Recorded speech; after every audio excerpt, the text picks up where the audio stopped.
To determine whether or not a vegetarian or vegan diet can be done in a way that is healthful, one has to first look at one's intention in deciding to go onto a program like this.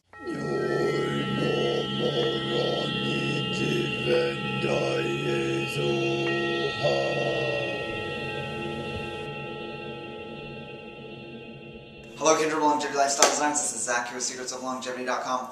Someone recently asked me about vegetarianism, whether it can be done in a way that is healthful, and whether or not there are certain things one can add into one's regimen to make that possible in the long run, whether it can be made into a sustainable way of eating. So, as many of you know, my own stance on where I've been through with my own health explorations and challenges is I've come to the conclusion that omnivorism works best for myself. And there's definitely going to be people that have succeeded long-term on vegetarianism, even veganism, and that may, in some form, work for them. What I see a lot of, and what I'm against, in the sense of speaking out against, is whenever I see anyone making this radical claim that there's a one-size-fits-all diet, and that it is the optimal thing for everyone, and that everyone else that has animal foods in their diet, or isn't eating a high-carbohydrate diet, or even from the other side of things, has carbs in their diet and can't eat just a high-fat diet, that they're on a lower level of health and they'll just never be there at the top level. That's pretty radical, and that is really not doing any good for people's mentality of getting along with each other, which is probably better for your health than actually just paying attention to your diet. So just learning to get along with people and, of course, be accepting of them. Now, with vegetarianism and veganism, the things that I have to emphasize is that there's metabolic typing. There's different things that work for different people. A great book that I highly encourage people to check out that I'll be doing videos on in the future is by Dr. Abravanel, and that's the Body Type Diet. So the idea behind this is his research into glandular dominance, and it basically looks at thyroid, adrenal glands, and pituitary gland dominance, and determines which one you fall into. And then from there, it's a lot more complicated than the simplified version I'm giving there. But from that, you can determine what sort of blend of macronutrients you should be eating.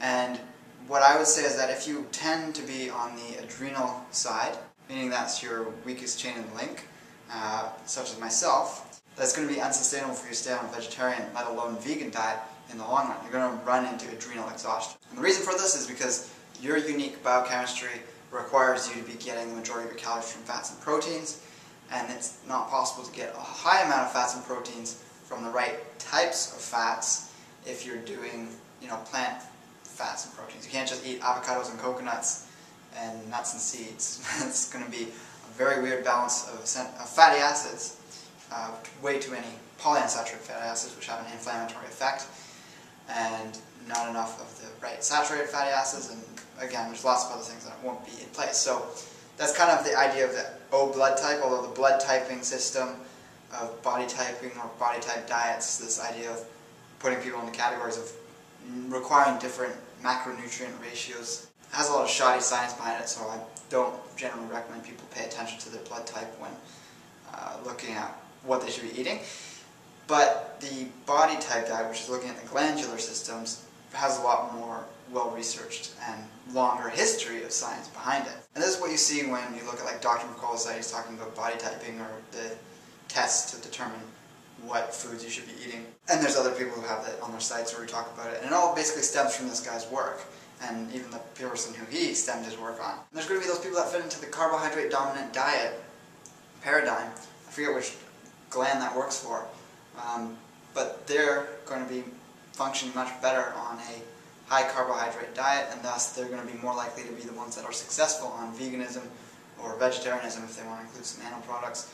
And even, in my opinion, if you're doing this for health as opposed to the dogmatic approach of trying to save animals or protect the environment, because it is actually a misnomer that vegetarianism or veganism is better for the environment than omnivorism, if you're getting your animal foods from pasture-raised sources. So even on that higher carbohydrate diet, I would recommend people include some form of animal foods, which is why I think vegetarianism is a good in-between. So if you tend to be on the side of, if we were to think of it as a scale, on this end you have you can function on basically an Inuit diet of meat, almost pure carnivorism. And on the other end of the scale, you can survive on like beans and grains, or mostly fruit, or basically raw veganism.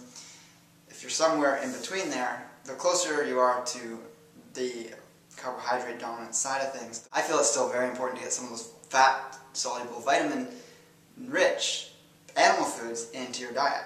And if you want to stay vegetarian, you can add them in the forms of pasture-raised, fertilized eggs.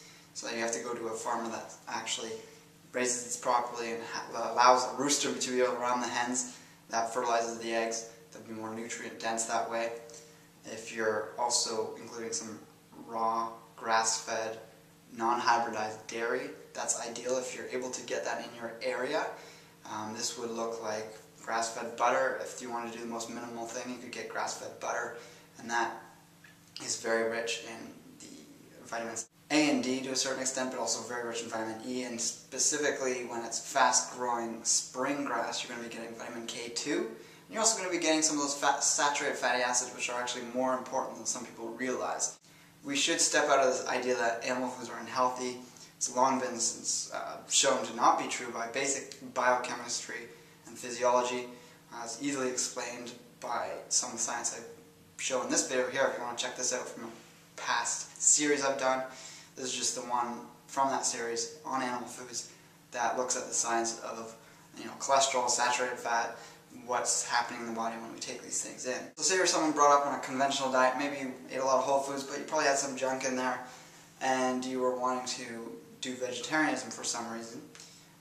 Then you would not necessarily have to totally determine your body type. You can largely determine this by what works for you in the long run, so it is experimental, but doing some reading on that never hurts, and you can also save yourself the fallout of trying to push yourself into a dietary paradigm that might not be optimal for you. So one way of eating that I would recommend would be getting your carbohydrate sources from what's called safe starches, which are starches that aren't grains generally. So it's focusing more on root vegetables like potatoes and yams, grains, if you do any that are minimally, the ones that are gluten-free, like brown rice. Wild rice especially is a great one. Another one of my favorites is buckwheat, which technically is a fruit. It's not a grain, but again, it's got that starchy quality to it like a grain has, so it's often considered a grain. Quinoa, which is also considered a fruit, but it's got that starchy quality. Both buckwheat and quinoa are complete proteins, so is amaranth. So those are all some things you can work in to your diet to be able to get the complete sets of amino acids. I mean, the rices and the potatoes aren't complete proteins, but when you work a number of things in, you'll be getting complete protein. So higher on the carbohydrates, you can also include fruits in there, of course, like grapes and varieties of other sweet fruits that have that high sugar content. Again, this isn't the optimal thing for someone like myself, but it might be for you. But as long as you make sure you get the fat-soluble nutrients in there, so using a little bit of grass-fed butter, if you can't get that in your area, you can use something like butter oil from Green Pastures. They make it from raw butter, and that's put in a centrifuge and spun, and they extract also the cream of the butter, basically. It's that very small portion of the butter that is highest in the nutrients that is extracted away from the butter. That's why it can get so concentrated. You literally only need a half teaspoon a day to be able to get a wide variety of vitamins and minerals that are very bone building, teeth building, and will prevent some of the problems that people run into in long-term veganism, long-term vegetarianism. So for instance, if you look to India or you look to any of these very high plant-based diet cultures, they have a lot of problems with their teeth generally. They have problems with their skeletal systems. They might have heart disease from lack of vitamin A or certain other heart and cardioprotective vitamins. And then of course you also want to be getting plenty of greens in there. You have your dark leafy greens, but also sprouts, anything that you can juice, any of the other green vegetables that you would obviously cook, like broccoli and the other brassicas.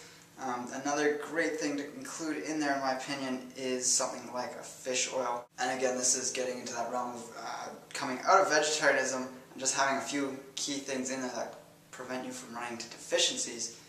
You could look at an algae oil. However, one of the major benefits of something like fermented cod liver oil is you're getting, again, a few more fat-soluble nutrients in there.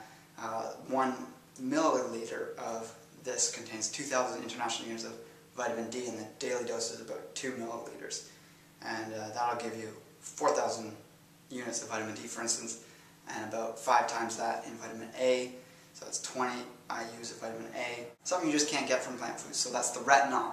One thing that you have to keep in mind is that there are nutrients that you can't get from plants, and some people don't have the best ability to convert them. Number one is vitamin A. A lot of people have a problem converting beta-carotene to vitamin A. Less than half the population can do that properly.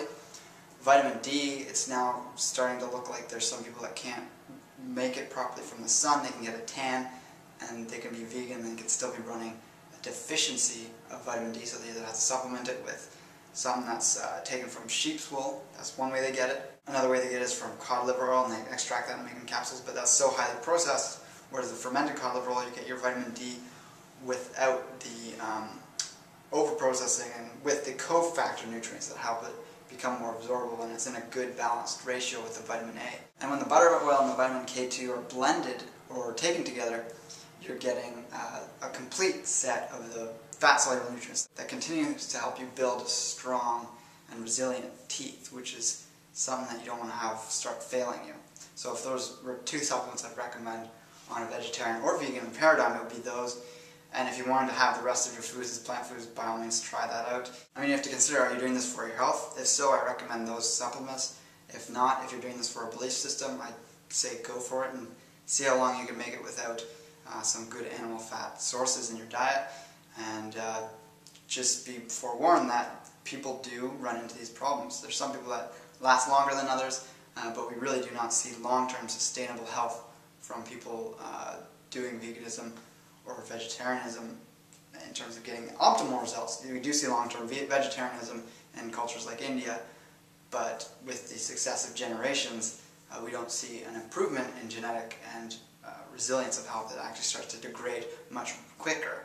Also including some good plant fats. Probably the safest one is going to be coconuts because it's so high in saturated fat and not too high in polyunsaturated fats. We really got to stay away from loading up on the PUFAs, the polyunsaturated fatty acids. They're very harmful to the thyroid. A lot of vegetarians run into thyroid problems. You've got to avoid the soy. That's a big one that's going to impact the thyroid. And you don't need soy to get your protein. You can get that from like the grains I mentioned. Having some algae in there, or dairy products, or even eggs. I briefly mentioned the eggs if you're doing vegetarianism. You're going to be getting a lot of good vitamin A from the eggs as well, and the yolks. So that's something to include if you're doing it in the vegetarian way. And one other thing I'll mention is great, just to make sure you're getting enough zinc, which is another thing that is hard to get on a vegetarian diet, is the herb hushu. This is an extract. You can see it's a powder. Basically, you just need to use a teaspoon per day, and you're getting almost your RDA of zinc. You can largely get zinc from animal flesh foods, but you can get it in trace amounts in various plant foods, but it's super concentrated in that herb in particular. It's the extract of the root of an herb that is grown in the wild, but it can also be cultivated in China. And that's one other thing that helps bring into this paradigm of making vegetarianism possible in the long run. So eating enough of those green foods to make sure you're getting the iron is important, as well as, especially if you're a woman. The hushu contains iron. Personally, when I was doing tons of greens with the hushu as a vegetarian, I actually ran into iron deficiency. So that's something you have to take into consideration to watch your blood work. If you start getting signs of anemia, such as low energy, sort of a lighter pallor, dizziness, you should definitely get that checked, your ferritin levels. Because there is a difference between the iron found in animal flesh foods and then plant foods. You can always take an iron supplement from plants that's extracted, and it's a little more easier to absorb than the iron from greens and things like that. But I always recommend going for a whole food supplement, not the sort of shaved iron filings into a little capsule that some health food companies sell. But if you're someone that can absorb that iron, you can absorb enough B12 from dairy and eggs, you can get enough DHA and EPA from your diet, and you don't necessarily want to take the fish oil, then vegetarianism could be possible. Again, it's not necessarily the most optimal thing for health, because I think including some animal foods like seafoods, a bit of grass-fed ruminants is ideal even when you're on that carbohydrate end of the spectrum. But like I said, give it a try, add some of those things in, and sort of follow that kind of a dietary paradigm, and you should be able to do it much more sustainably than the people loading up on the soy, tofu, and all these other things. So largely you want to inhibit and get rid of the over-processed foods. Don't start going to the health food section and loading up on the nut butters, the soy, the glutenized grains, and all these processed foods and packages that sort of like vegetarian junk food. Definitely not healthy. Always has tons of pressed vegetable oils, which again wreak havoc on the thyroid. Takes a long time for this to show up, and if you're a young person, you do not want to mess with your thyroid in that way. One other thing about the question the person asked me was, they mentioned forks over knives. What did I think of that trailer? A lot of people have been asking me this as well. I'm not going to comment on it just because I've basically talked about some of those people who are in that movie in past videos, and I'll be doing one in the near future on some of them again. But you can check out in the links below a blog post by DENISE that's getting a lot of attention about this. People are just saying, go read this because this has all the information. And yeah, she thoroughly sort of disentangles the ideologies that are presented in that movie.